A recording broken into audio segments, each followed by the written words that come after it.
Are you tired of playing the same 4-cost lottery at level 7 and rolling for the same units as everybody else? Enter the Dragon King, the latest tech from China that is taking ladder and chat by storm. In this video, I'll show you how to fast 9 in 9 steps in under 9 minutes. All right, I lied. There's a prerequisite step. Step 0, pick Aurelian Soul as your legend. All 3 of Asol's augment offerings are guaranteed to help you level up and hit your interest goal quickly. Step 1, at the start of the game, pick an economy augment or strong tempo augment that also gives you a little bit gold to help you save HP. Make sure all your interest breakpoints are hit as fast as you can. You'll be trading combat power for economy, but it'll be worth it by late game. Here are some of the best 2-1 augments that you can hit. Anything that gives you EXP, such as Level Up or Patient Study. Trade up gold, like Rich Get Richer, Blood Money, and the Consistency augments. Things that preserve HP, so you don't have to roll, like Metabolic Accelerator and Tiny Titans. And item-based augments that also give you gold, like a Cut Above and Buried Treasure.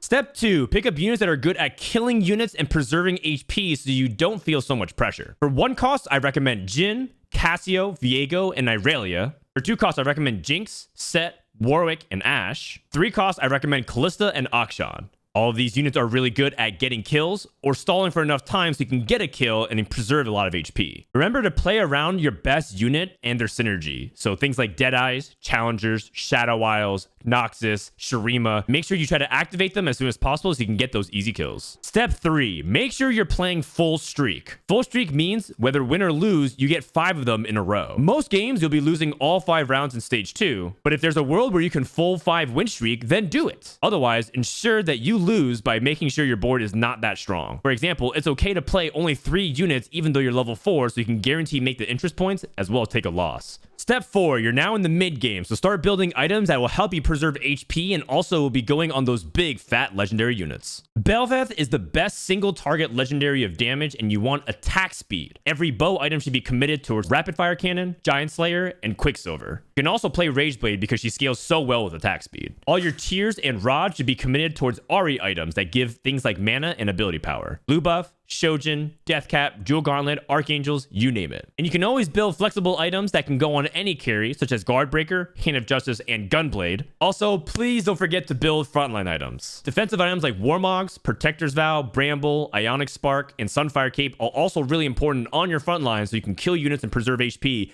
even in that mid game. Step 5, we're now at the 3-2 augment. Pick another Econ augment. Some of the best Econ augments you can hit at 3-2 include Late Game Specialist, which gives you a bunch of gold for leveling up to 9. Standard things like Knowledge Download, Rich Get Richer, and Level Up are also really good. And don't forget about things that just give you time, like Last Stand and Final Reserves. From here, you may even level to 7 before the Stage 3 Carousel, so you can preserve more HP just by sheer number count. And this may even let you natural some 4 costs and legendaries purely based off the shop odds. If you're a win streaking, definitely level to 7 and try to continue that streak. And remember, just like your housing situation, you don't want to level up and upgrade if it ends up making you broke. Make sure that you're at least still making some gold interest points. The minimum I would say is 30, but if you can hit 40, you're good to go. Step 6, it's starting to get really hard here. Make sure to scout your opponents and see if you need to roll at level 7 or 8. If you are win streaking, you can probably skip level 7 and consider rolling at 8 so you can include those legendaries. If you are level 7 and low HP, you probably need to start rolling for those 4 costs. I define being low HP by being sub 40 health by the end of stage 3. If you need to roll at 7, chase some of those strong unit cores that can hold items that are popular in the metagame. Ionia Challengers with Yasuo Kaisa holding RFC, QSS, 80 items on Yasuo,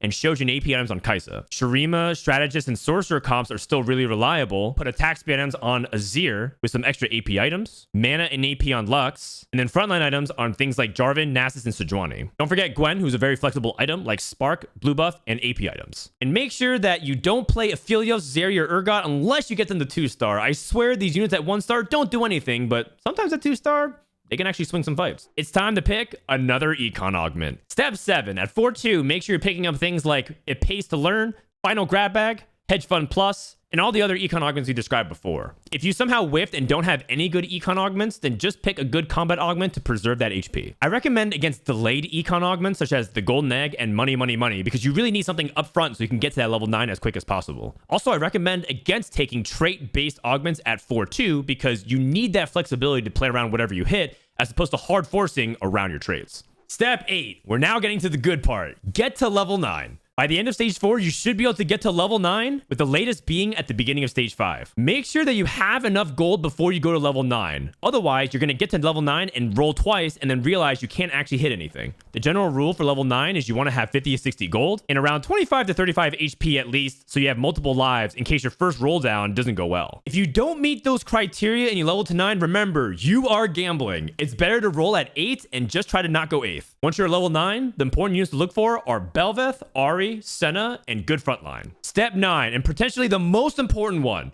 don't just roll for the 5 costs. Instead, fill the rest of your board with strong packages and synergies of units that go together. Here's a couple of package ideas that you can play around based on what you're hitting in the game. Remember that Bel'Veth is your primary single target DPS, and Ahri is your AoE nuker to help clean up backline. A really reliable package to play around is Gwen, Aatrox, and Senna, so you get Shadow Isles and Slayer. Sion and Sejuani for the Bruiser to give you good frontline, as well as Lissandra to give you some Freljord and Shred. Lissandra is also an Invoker, which links to Ryze and Shen. Shen is a Bastion, which links to Cassante. Cassante is also a Shurima, which links to Azir and Nasus. Azir is a Strategist, which links to Jarvan. Nasus is a Juggernaut, which leads back to Aatrox. And also, don't forget that if you're not hitting any of these legendaries, you can still play around Yasuo, Challenger, Ionia, as well as Kai'Sa with just +1 Challenger. Step 1 priority is to make sure to get Bel'Veth and Ahri online, because Bel'Veth is your single target DPS that helps you get that Royal Maelstrom and nuke the tanks as well as kill the carries fast. And Ahri is really good with her Essence Theft to wipe the backline with AoE nuking. Step 2, make sure you have a 2-2-2 balance. That means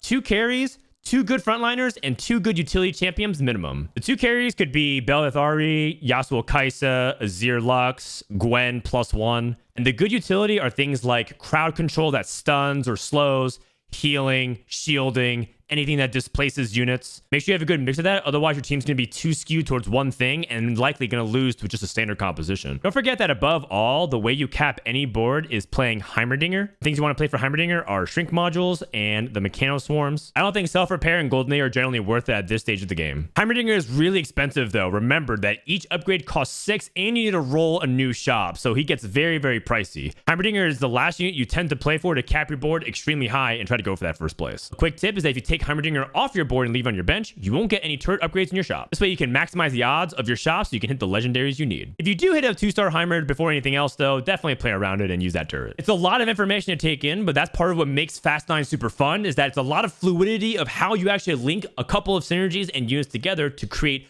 an overwhelming amount of stats. And these are all just generic item recommendations of things that you will likely be building and units that can hold these items. And this is just a tip of the iceberg. I've seen all kinds of different packages work, whether it's just going more into vertical Ionia again, invokers, finding ways to play around the Shadow Isles. There's so many different things that you can pick up on Carousel to help make this go over the top. So experiment, try things out, mix and match, and see what works for you. But most importantly, have fun. If you're not having fun while playing Fast 9, then what the heck are we doing here? Just taking 8ths for fun? I'm just 8th again? Like, what is even going on today?